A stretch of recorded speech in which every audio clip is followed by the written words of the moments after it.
মাঠে ছুটছেন Ronaldo junior, স্বপ্ন বুনছেন বাবা ক্রিস্তিয়ানো। খুদে তারকার ছুটে চলা মুগ্ধ করেছে মহাতারকাকে, তাই তো ভবিষ্যতে নিজের থেকেও বড় তারকা হিসেবে দেখছেন ছেলেকে।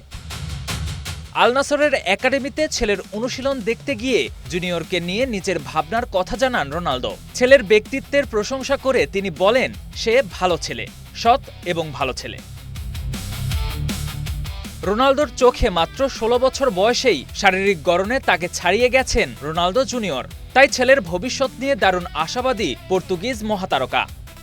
আমি যখন তার বয়সী ছিলাম তখন সে আমার চেয়ে একটু বড় এবং শক্তিশালী। আমি ছোট ছিলাম, আমার মনে হয় সে আমার চেয়েও বড় হবে। তবে রোনালদো জুনিয়রের সাফল্যের জন্য শুধু শারীরিক ক্ষমতাকে যথেষ্ট মনে করেন না তার বাবা, বরং সবচেয়ে বড় বিষয় হিসেবে CR7 দেখছেন মানসিক ক্ষুধাকে। তার ভাষায় ক্ষুধাটাই সবচেয়ে কঠিন। ইউভেন্তুস ও ম্যানচেস্টার ইউনাইটেডের একাডেমিতে সময় কাটিয়ে এখন আল নাসরের যুব দলে খেলছেন জুনিয়র। ২০২৫ সালে পর্তুগাল অনূর্ধ্ব-১৫ দলে অভিষেকের পর ২০২৬ সালে জায়গা করে নিয়েছেন অনূর্ধ্ব-১৬ দলেও। তবে বাবার মতো কিংবদন্তি হওয়ার চাপও কম নয়। জুনিয়রের সামনে আসল পরীক্ষা হতে পারে নিজের আলাদা পরিচয় তৈরি করা। তবে সেই পথের সবচেয়ে বড় শক্তি হতে পারে বাবার কাছ থেকে পাওয়া অদম্য মানসিকতা।